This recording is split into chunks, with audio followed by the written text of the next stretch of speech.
Halo teman-teman, assalamualaikum warahmatullahi wabarakatuh. Berjumpa lagi dengan saya Hidayat di sini. Nah, kali ini kita akan mencoba membahas tentang materi atau konsep yang berada di dalam ilmu akuntansi. Sebenarnya di dalam ilmu akuntansi, jika kita mencermati dari dasar, yaitu dasar dari akuntansi itu apa sih?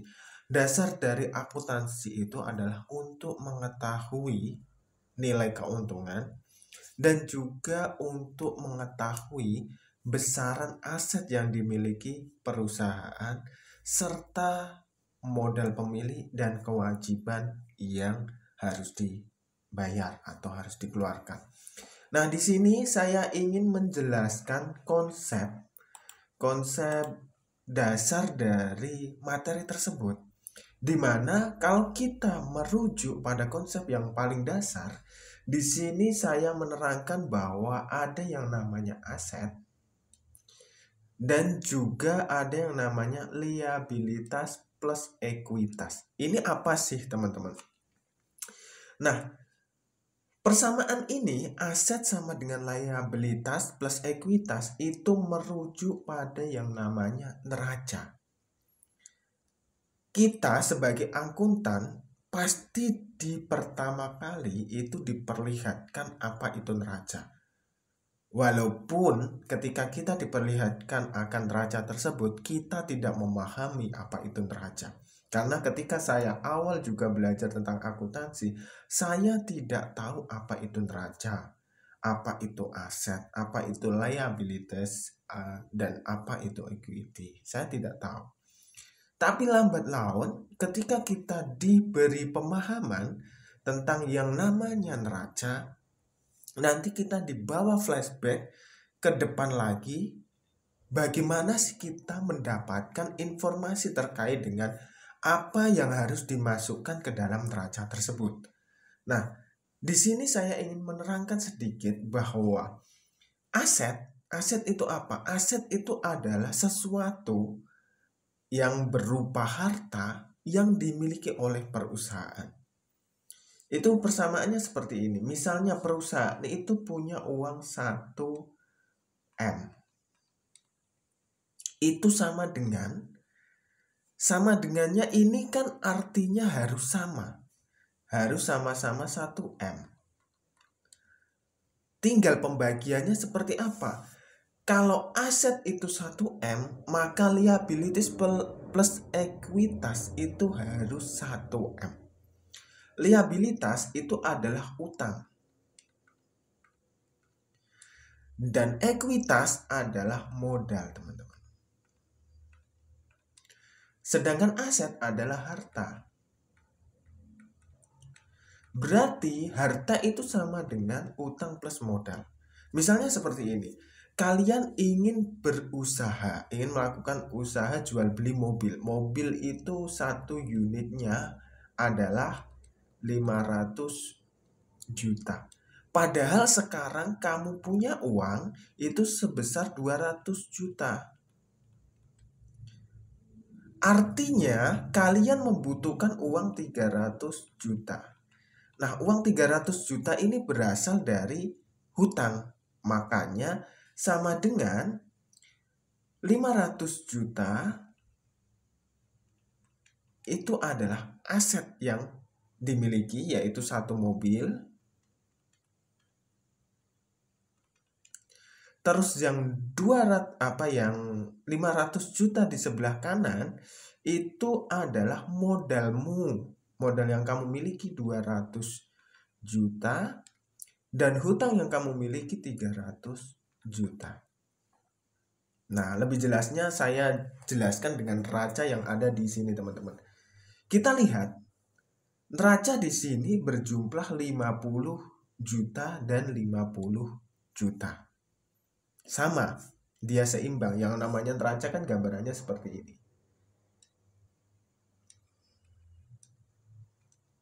Nah, seperti ini. Ini adalah gambaran dari neraca. Ini adalah gambaran dari neraca. Dia harus seimbang, kanan kiri harus seimbang. Atau kalau disebut di dalam bahasa tradisional adalah timbangan.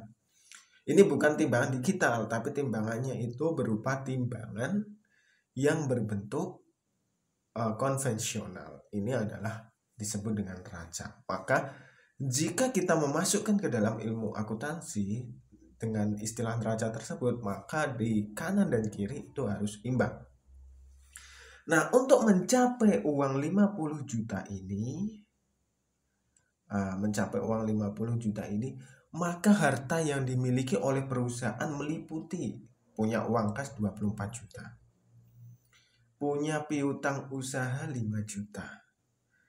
Punya perlengkapan 6,5 juta. Punya modal asuransi di muka 2.200.000 dengan total 38.200.000. Dan kemudian dia memiliki peralatan berjumlah 12.750 dengan akumulasi penyusutan 255.000 sehingga total sisanya adalah 12.495.000. Maka dengan total adalah sekian. Sedangkan liabilities adalah hutang. Di sini ada hutang jangka pendek dan hutang jangka panjang. Hutang jangka pendek dan jangka panjang itu yang seperti apa? Nanti kita jelaskan ya teman-teman di next episode atau di video berikutnya. Tapi yang paling penting di sini kita mengetahui bahwa jumlah hutang yang dimiliki adalah 22.595.000. Terus modal yang dikeluarkan oleh si pemilik adalah 28.100.000. Maka ini masuk dalam informasi yang terkait dengan aset sama dengan liabilities plus ekuitas. Tapi yang sampai di sini yang ingin saya bahas sebenarnya bukan tentang ilmu aset sama dengan liabilities plus equity, teman-teman. Tapi lebih cenderung kepada yang namanya debit dan kredit. Jika kita melihat tadi kan neraca kan ada yang sebelah kanan, sebelah kiri dan sebelah kanan, maka itu sama dengan ini. Kita bagi di tengah ini, ada sistem T lah, katakanlah kita sistem T. Maka kita sebut yang di sebelah kiri itu adalah debit dan yang sebelah kanan adalah kredit. Maksudnya apa? Sistem ini nanti kita akan gunakan untuk flashback ke depan. Bukan flashback ke belakang, tapi flashback ke depan. Sebelum kita memasukkan akun-akun yang ada di dalam akuntansi, itu kita harus tahu posisi dia itu sebagai debit atau kredit. Nah, ini penjelasannya seperti ini. Aset itu di sebelah kiri, saldo normal itu yang seharusnya bertambah adalah debit. Dan saldo yang tidak bertambah itu adalah kredit. Begitu juga sebaliknya, yang sebelah kanan, yang saldo normal atau yang bertambah adalah kredit, yang mengurangi adalah debit. Contohnya seperti ini. Kita kembali ke atas. Di sini ada kas. Kas ini kan di saldo apa ini? Debit atau kredit? Tentunya ini di saldo debit. Kita misalnya hutang 500.000. Hutang. Terus kalau kita hutang itu mendapat uang itu kan menjadi kas milik kita. Berarti kasnya 500.000. Secara otomatis yang debit yang mana, yang kredit yang mana? Ya, yang debit adalah kas, yang kredit adalah hutang. Maka kas itu sama dengan 500.000 dan utang itu 500.000. Ini D, ini K. Seperti itu teman-teman. Sampai sini kira-kira masih ada kebingungan atau tidak? Kalau masih ada kebingungan, kita lanjut lagi ke sini. Nah, tujuannya apa? Tujuannya itu ini teman-teman. Ini adalah jurnal umum. Jurnal umum itu biasanya digunakan pada awal kita menginput suatu informasi yang terkait dengan transaksi. Misalnya di sini saya memiliki transaksi ya, saya tunjukkan di sini. Ini adalah sebuah nota. Nota ini saya miliki sebagai pembeli. Ketika saya memiliki nota ini sebagai pembeli, otomatis saya mengeluarkan biaya. Nah, mengeluarkan biaya ini bagi saya itu adalah mengeluarkan. Tapi bagi penjual itu adalah mendapatkan. Suatu transaksi itu seperti itu. Ada yang dikeluarkan, ada yang didapatkan. Maka ketika kita belanja, ketika kita mengeluarkan, ini tadi kan yang namanya kas kan berada di aset. Berarti yang bertambah debit, yang berkurang kredit. Saldo normal di debit. Saldo normal seharusnya itu berada di debit. Oke, kita coba. Di sini ada yang namanya kita membeli barang. Berarti barang yang kita keluarkan adalah kas. Misalnya 10.000. Maka ini 10.000. Ini 10.000. Maka saldo normalnya, nah ini sebenarnya tidak perlu dulu kalau menjadi jurnal. Tapi kalau ini menjadi yang namanya buku besar, maka itu akan diperlukan. Nah, ini kan debitnya kan barang 10.000 dan kasnya 10.000. Artinya transaksi ini berada di posisi kiri semua. Posisi kiri semua. Tapi teman-teman akan menjadi kebingungan jika saya terangkan seperti itu. Oke, kita coba membeli barang. Kalau kita bukan membeli barang ya, kita menjual barang. Kalau menjual barang itu kita mendapatkan kas. Yang keluar adalah barang. Kasnya 10.000.